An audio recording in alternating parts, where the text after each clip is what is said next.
শুভেন্দু, তোর কত বড় ক্ষমতা আমি বাংলার মাটিতে দেখতে চাই।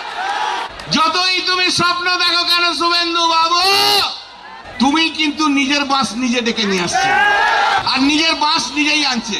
বলে আয়, আমি 2029 পর্যন্ত চালাতে পারবো না বাবা, দরকার হলে তার আগেই আমি ছেড়ে দিয়ে চলে যাব। ওরে রীতিব্রত, তোকে এই জায়গা থেকে আমি চ্যালেঞ্জ দিলাম, বল কোন দিন উলুবেড়িয়া যাবি, আমি সেদিন যাব। দেখি তোর কেমন হিম্মত আছে, দেখি দেখি তোর বাবা শুভেন্দু অধিকারী কতগুলো পুলিশ নিয়ে, কতগুলো কর্মী নিয়ে ওই হাওড়া জেলার উলুবেড়িয়ায় যেতে পারে, আমি দেখব। কারণ বেঈমান গদ্দাররা শুভেন্দু অধিকারীর পয়সায় মঞ্চ বাঁধলেও লোক নেই তাতে। আর দিদি আমার সাইনি দিদি,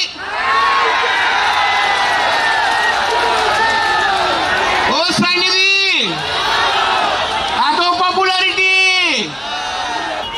তো দিদি, সাইনি দিদি, আমি তো বড় ফিল্ম স্টার, আপনাকে দেখার জন্য তো পশ্চিমবাংলার মানুষ তোকে দাঁড়িয়ে থাকে, এত বড় স্টার। কোথায় গেলেন দেখতে তো পাচ্ছি না। বারুইপুর গিয়েছিলেন, কথা শুনে চলে এসছেন, তাই তো? ঠিক কিনা? আর দিদি আমার রচনা দিদি, আহা, अरे दीदी नंबर नहीं है, ये ऐसा दीदी कभी नहीं मिला। दीदी तुम्हारा मुर्दाबाद। मीरा भट्टाचार्य বলেছে যে বুদ্ধদেব ভট্টাচার্যের অসমাপ্ত কাজ শুভেন্দু অধিকারী করবে, গুলি করবে, লাঠি চালাবে, আবার খুন করবে, আবার ধর্ষণ করবে। বুদ্ধর সময় যা যা হয়নি মীরা ভট্টাচার্য চাইছে আবার তাই হোক, গুলি চলুক, খুন হোক, ধর্ষণ হোক, মমতাকে মারুক, এই তো বাবু মীরা ভট্টাচার্য চাইছে। কারণ তার অসমাপ্ত কাজ ছিল, মমতাকে শেষ করতে পারেনি। উনি আশীর্বাদ করছেন বুদ্ধদেবের অসমাপ্ত কাজ মমতাকে মেরে শুভেন্দু শেষ করুক, এই তো তাই। কিন্তু আপনাদের এক্সপায়ারি ডেট এমএলএদের 2029, কেন বলুন তো? এর পিছনে কারণ আছে। কেন বলছে কল্যাণ ব্যানার্জির এক্সপায়ারি ডেট 2029? আপনি এমপি কিনছেন তো, মোদীজি, অমিত শাহজি, আপনি এমপি কিনছেন। কেন কিনছেন? One nation one election bill pass করার জন্য, তাই তো?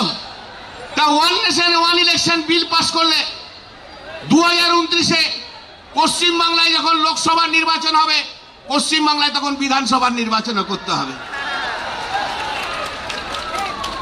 Date of expiry 2029। অতএব ওই যে গেছে যেটা বালিশ চাড়ার দল, ও তো গিনিস ওয়ার্ল্ড বুকের নাম চলে গেছে, উড়ে যাবে, ঘুরে যাবে। এই যে 20 জন এমপি গেছে না, আজ 1.5 মাস 2 মাস হয়ে গেল, একটা কর্মীর সঙ্গে মিট করতে পারছে না, একটা কোনো জায়গায় যেতে পারছে না। আমাদের টার্গেটটা কোথায়? আমাদের টার্গেট ভারতীয় জনতা পার্টি, আমাদের টার্গেট। মনে রাখবেন একটা কথা, শুভেন্দু অধিকারী যতবার তীর ঘোরানোর চেষ্টা করছে, আমরা তত তীর ঘুরিয়ে দিচ্ছি। আমাদের টার্গেট শুভেন্দু অধিকারীর বি টিম নয়, আমাদের টার্গেট নরেন্দ্র মোদীর বি টিম নয়, আমাদের টার্গেট, আমাদের তীর বিজেপির দিকে তীর থাকবে, তীর সরানো যাবে না। লড়াইটা কিন্তু বিজেপির সঙ্গে, মনে রাখবেন। এই লড়াইটা জিততে হলে বিজেপিকে হারাতে হবে। গতকালের ঘটনা সারা ভারতবর্ষকে, নরেন্দ্র মোদীকে মাটির তলায় ঢুকিয়ে দিয়েছে, মাটির তলা থেকে আর উঠবে না। এবার যখন নির্বাচন হবে, 100খানা সিটও ভারতীয় জনতা পার্টি পাবে না, লিখে রাখুন। আচ্ছা, শুভেন্দুকে বলেছিল তো চোর ধরো জেল ভরো, বলেছিল তো। এখন স্লোগানটা পাল্টে গেছে, চোর নিশান করো, ঋতুর শিবির ভরো। চোর নিশান করো, ঋতুর শিবির ভরো। যত চোর, চোরটা, ডাকাত, গুন্ডা, কয়লা চোর, ডাকাত চোর, গরু চোর, বালি চোর, সব ভর্তি, চোরে চোরে ভর্তি। ইডি নোটিশ পেলে চলে যাচ্ছে ঋতু, রাতের বেলায় দিন পাল্টে চলে যাচ্ছে ঋতু। এবারে ববিকে একজন জিজ্ঞেস করেছে, আচ্ছা মেয়র হতে গেলে সবচেয়ে বড় কোয়ালিটি কি? বলে মেয়র হতে গেলে সবচেয়ে বড় কোয়ালিটি হচ্ছে সহ্য শক্তি। বলেছে না?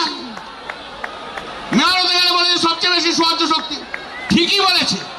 এত চুরি এত ডাকাতি করেছে যে চোর চোর চোর চোর চোর চোর চোর চোর ডাকাত ডাকাত কথা এত সহ্য করেছে, নাহলে ববি কখনো মেয়র হতে পারে এত সহ্য শক্তি না থাকলে?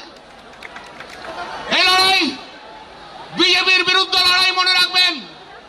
এই লড়াই তিন বিজেপির দিকে থাকবে, মনে রাখবেন। এই লড়াই পশ্চিম বাংলার গত আড়াই মাসে যত তৃণমূল কংগ্রেস কর্মী খুন হয়েছে তাদের জন্য লড়াই। এ লড়াই পশ্চিম বাংলার গণতন্ত্রকে যারা শেষ করেছে তাদের বিরুদ্ধে লড়াই। এ লড়াই যত মহিলা ধর্ষিতা হয়েছে তাদের বিরুদ্ধে লড়াই। এ লড়াই আমাদের জিততে হবে। দিদি আছে, সবকিছু আছে। আর আমি আপনাদের কাছে কথা দিয়ে যাচ্ছি, আমি যেমন 6টা ডিস্ট্রিক্ট ঘুরেছি, আগামী দিনে পশ্চিম বাংলা, সারা পশ্চিম বাংলা আমি ঘুরবই ঘুরবো।